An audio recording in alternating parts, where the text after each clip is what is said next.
Votre anxiété vous trompe avec les femmes.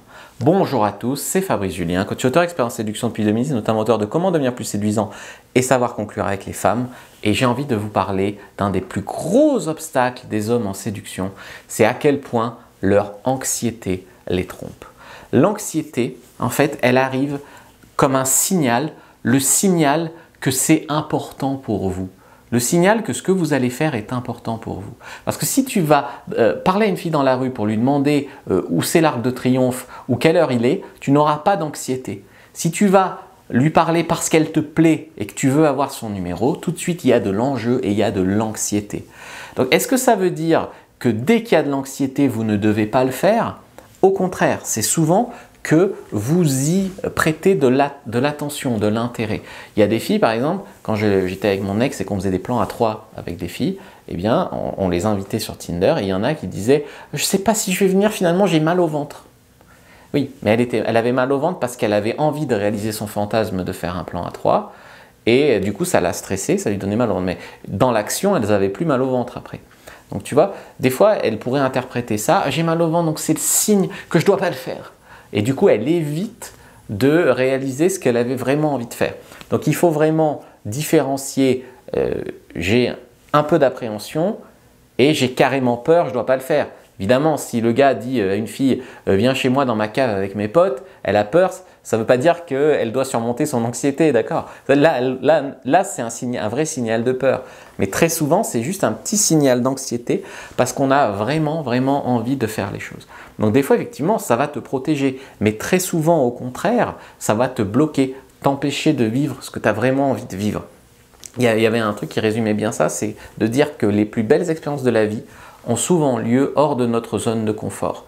Et alors là, beaucoup de personnes vont dire « Ouais, mais alors, moi j'aime quand c'est spontané ». Spontané, c'est bien parce que ça arrive tout seul et du coup, tu n'as pas le temps d'avoir de l'anxiété. Mais du coup, comme tu ne fais pas en sorte que ça arrive, pour éviter ton anxiété, les choses spontanées, elles arrivent quasiment jamais, tu vois. Ça peut vous faire paraître des choses insurmontables, alors qu'elles le sont en vérité. Et ça, c'est souvent les choses nouvelles.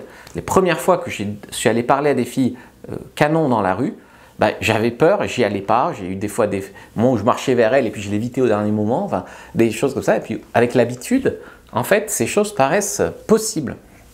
Donc il s'agit de gérer en fait tout ça par la respiration, par la visualisation positive. Donc tu te vois en train de réussir à le faire, par le fait de faire du sport. En fait, faire du sport, c'est pas que en fait, tu fais du sport, du coup, ça monte ton taux d'hormones du bien-être et du coup, tu es moins stressé dans la vie de tous les jours, tu te sens plus en confiance. Si tu es trop stressé aussi, il faut éviter tout ce qui est caféine, excitant, etc. L'anxiété, elle te piège parce qu'elle te fait imaginer des scénarios de folie dans la tête. Par exemple, je vais aborder cette fille, puis elle va sortir un flingue de son sac. Non, je me rappelle une fois un gars que j'avais eu en coaching, et il rêvait de connaître quelques filles et on avait dragué une fille sur Adopte un mec et du coup la fille était ok pour qu'il vienne directement chez elle au premier rendez-vous. Le gars, c'est ce qu'il voulait. Il voulait des plans rapides comme ça et donc là il y avait une fille qui était ok. Et donc il convient du rendez-vous, moi je le laisse là dans le coaching, puis à la séance d'après il me dit bah, j'y suis pas allé. J'y suis pas allé parce que c'était trop beau pour être vrai. Donc j'y suis pas allé parce que en fait c'était sûrement un traquenard et qu'elle allait me dépouiller. Alors c'est bien d'être prudent, mais de là à tout annuler, tu pouvais lui donner rendez-vous en bas de chez toi, hein, ou de chez elle, ou au métro. Enfin, il y avait d'autres moyens d'être prudent, mais sans envoyer tout en l'air. Donc le gars le voulait vraiment de coucher avec des filles, mais il s'est fait des scénarios de folie dans sa tête et il a tout envoyé de manière absolument pas logique, tout envoyé valser. Donc ça, c'est l'anxiété. En fait, on croit facilement ce qu'on a envie de croire ou ce qu'on craint le plus. Mais souvent, c'est uniquement l'anxiété qui fait ça. L'anxiété, elle vous emprisonne dans votre zone de confort. Et parfois, elle vous fait vous rabaisser, elle vous paralyse. Elle est trop grande pour moi, elle est trop belle pour moi, elle est trop bien pour moi. Tout ça, c'est de l'anxiété. Une émotion n'est pas la réalité. Et honnêtement, je suis une ancienne victime de crises d'angoisse. Moi, je faisais des crises d'angoisse. J'avais du mal à respirer, le cœur qui tapait, j'avais l'impression de faire une crise cardiaque, j'avais toujours l'impression que j'allais mourir, que d'un moment je vivais reclus chez moi, je n'osais pas sortir. Et ce n'était qu'une prison que je me faisais à moi-même dans ma tête. Et j'ai dû travailler sur moi vraiment pour en sortir. Je suis allé au bout de moi-même, je m'en suis sorti par le sport. À un moment, je faisais de la natation tous les jours, plusieurs kilomètres par jour. Je faisais battre mon cœur à fond et je disais, mais je suis toujours là. Je n'ai pas fait de crise cardiaque. Et à bout d'un moment, j'ai réussi à ressortir de chez moi en me disant que si je pouvais faire 2 kilomètres à la natation, j'allais pas mourir si j'allais en ville marcher 1 heure. Et comme ça que j'ai repris le dessus. Mais les angoisses, elles te font vivre les choses d'une manière hyper disproportionnée, hyper. Il y a aussi les angoisses de la peur du jugement.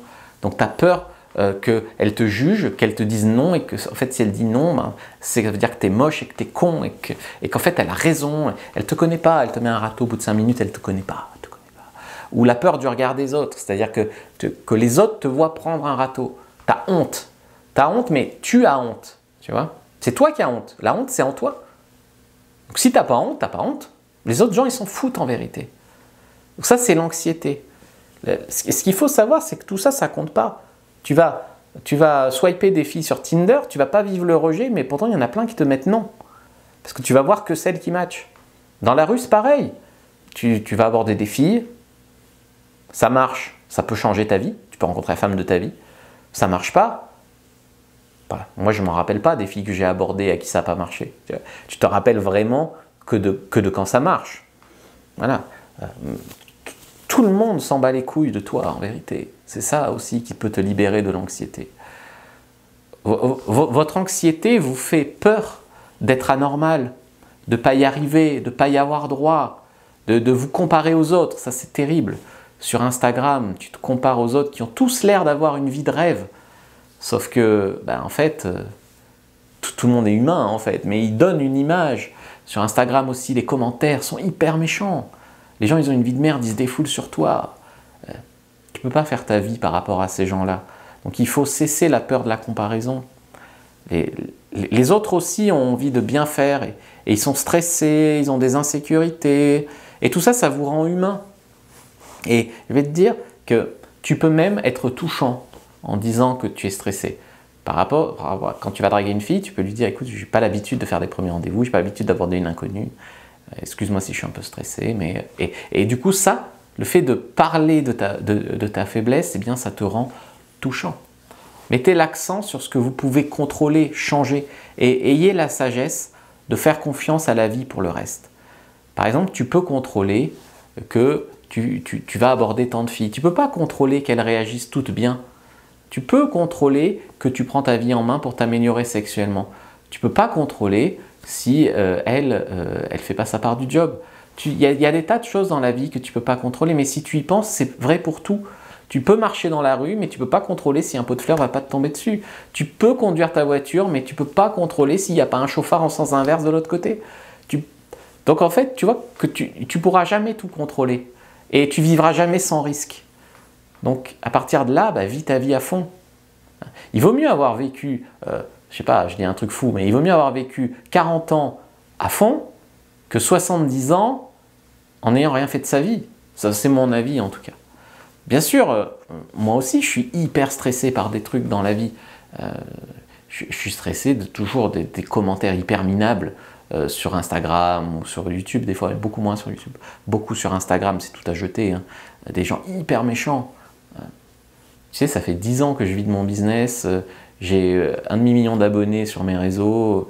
Je pense pas qu'il y ait de quoi se moquer de moi. Mais bon, les gens, souvent des gens qui n'ont rien accompli d'ailleurs, aiment être méchants. Parce que souvent les gens qui ont accompli des choses, ils n'ont pas le temps d'être méchants en fait avec toi. Tu vois, aussi, je réponds pas, j'ai pas le temps, qu'est-ce que c'est, tu vois. Donc les commentaires minables, je le fais quand même. Je fais quand même mes vidéos, je sors quand même mes trucs. Quand c'est un commentaire méchant mais constructif, j'essaye d'en tirer quelque chose. Quand c'est souvent juste de la méchanceté gratuite, j'essaie d'avancer. J'ai compris que c'était ça les gens et voilà. Et l'anxiété, c'est aussi pas se résigner, mais prendre ce qu'il y a à prendre et laisser ce qu'il y a à laisser. Voilà, c'est ça. Si vous voulez surmonter votre peur d'aborder une femme, prenez votre fiche, revenez dans la description de la vidéo, lien en commentaire épinglé. Likez, commentez, partagez. Merci d'avoir regardé jusqu'au bout.